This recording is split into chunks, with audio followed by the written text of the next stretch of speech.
మక్కా తొక్కిసలాట ఘటనలో మృతి చెందిన వారిలో తమ వారు ఎవరూ లేరని ఆంధ్రప్రదేశ్కు చెందిన మైనారిటీ ప్యానెల్ అధ్యక్షుడు సయ్యద్ అబిద్ రసూల్ ఖాన్ వెల్లడించారు. తమ క్యాంపులో 400 మంది ఉన్నట్లు పేర్కొన్నారు.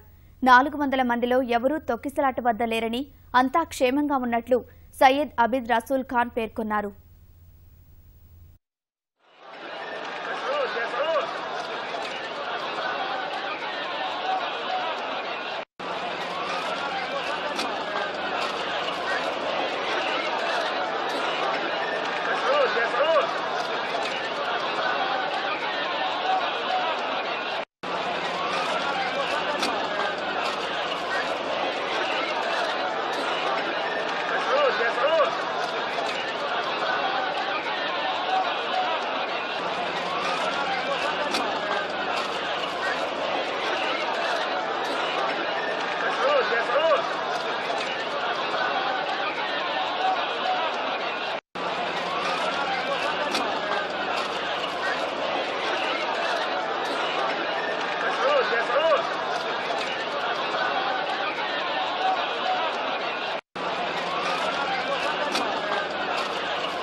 మక్కా మసీదు తొక్కిసలాట ఘటనకు వెంటనే స్పందించిన సౌదీ అరేబియా ప్రభుత్వం యుద్ధ ప్రాతిపదికన సహాయక చర్యలు చేపట్టింది.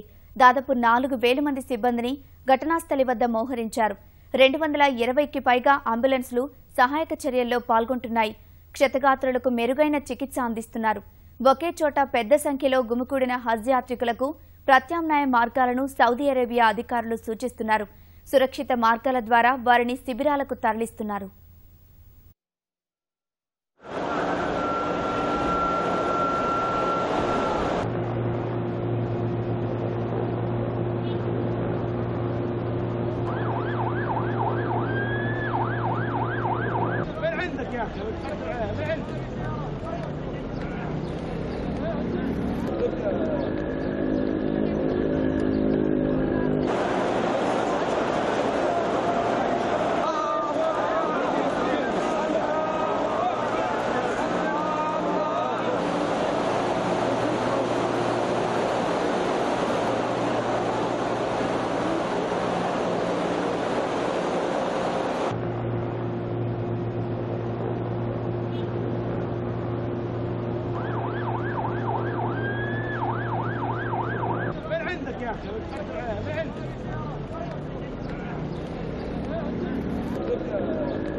మక్కాలో రాష్ట్ర యాత్రికుల యోగక్షేమాలు తెలుసుకుని అవసరమైన అన్ని రకాల చర్యలు తీసుకోవాలని అధికారులను ముఖ్యమంత్రి కేసీఆర్ ఆదేశించారు.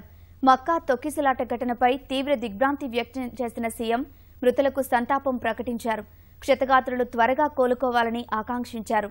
రాష్ట్రం నుంచి భారీ సంఖ్యలో వెళ్లిన హజ్ యాత్రికులకు సంబంధించిన సమాచారం తెలుసుకుని అవసరమైన సహాయం అందించాలని మైనారిటీ సంక్షేమ శాఖ కార్యదర్శి ఒమర్ జలీల్ను ఆదేశించారు.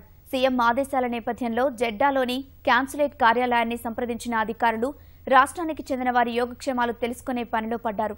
మక్కాలో యాత్రికులకు సహాయకులుగా ఉండే ఖాదిముల్ బుజాజ్లను కూడా రాష్ట్ర ప్రభుత్వం అప్రమత్తం చేసింది.